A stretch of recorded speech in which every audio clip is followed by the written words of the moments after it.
আমরা আসলে প্রাকৃতিক দৃশ্য দেখতে দেখতে এমন একটা জায়গায় আসছি, দেখেন কি ভয়ানক ম্যাক। এখন এখান থেকে আমাদের আগে বেরোতে হবে, আগে বেরোনোর চেষ্টা করতে হবে, তারপরে এখন দূর হচ্ছি। আর এখান থেকে অনেকদিন পরে বেরোইলাম আমি আর মাসুদ। মাসুদ, কেমন লাগতেছে তোমার? আলহামদুলিল্লাহ খুবই ভালো, এবং সবচেয়ে ভালো লাগার বিষয় হচ্ছে যে গ্রামের যে একটা রিয়েল ফিল, এটা আসলে আমাদের এখানে আমরা পাচ্ছি। কারণ এই যে চরটা, এই চরটা তো আগে মনে করো যে পানিতে ডুবে থাকতো, কিন্তু এখন মোটামুটি একটা সিজন বলা যায় যে পানি কম ওঠে। তো এই কারণে এই জায়গাটা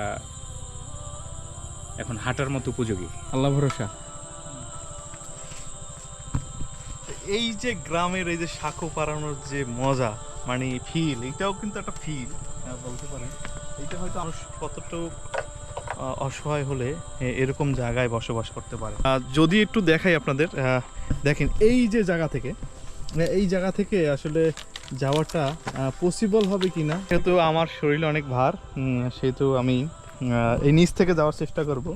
বাকিটা শুধু মানুষ কত কষ্ট করে বসবাস করে, কিভাবে চলাচল করে, এইটা আসলে বাস্তব ফিল নেওয়ার জন্য এখানে মূলত যাচ্ছি। এখন আছি মূলত উজিরপুর পৌরসভার 7 নম্বর ওয়ার্ডে, একদম শেষ প্রান্তে। যদি একটু দেখাই এখানে মানুষ আসলে কতটুকু কষ্ট করে, দেখেন আকাশে প্রচুর মেঘ করছে। এগুলো গড়া, এই যে গড়া, এগুলো এগুলো চাই আমাদের এখানের ভাষায় চাই। এগুলো মূলত গ্রামের ভাষায় চাই বলে। এইগুলো দিয়ে মূলত এরা জীবিকা নির্ভর করে। এটা দেখতেছেন ভয়ানক সুন্দর, এটা কিন্তু ভয়ানক সুন্দর লাগতেছে।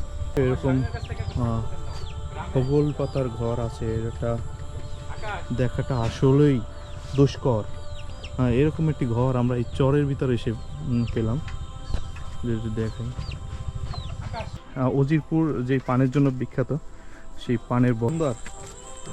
এই দেখেন এখানে একদম গ্রামীণ পরিবেশে, গ্রামীণ, হ্যাঁ এটা তো চাষি মাছ না, চাষি মাছ। আমরা আসলে প্রাকৃতিক দৃশ্য দেখতে দেখতে এমন একটা জায়গায় আসছি, দেখেন কি ভয়ানক ম্যাক। এখন এখান থেকে আমাদের আগে বেরোতে হবে, আগে বেরোনোর চেষ্টা করতে হবে, তারপরে এখন দূর হচ্ছি।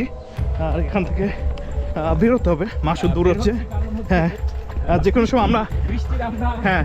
আর এই চরে আমরা এখন দেখতেছি মাগরিবের আজান হচ্ছে, আমরা যদি এই চরে আটকা পড়ে যাই আমাদের উদ্ধার করা সম্ভব হবে না।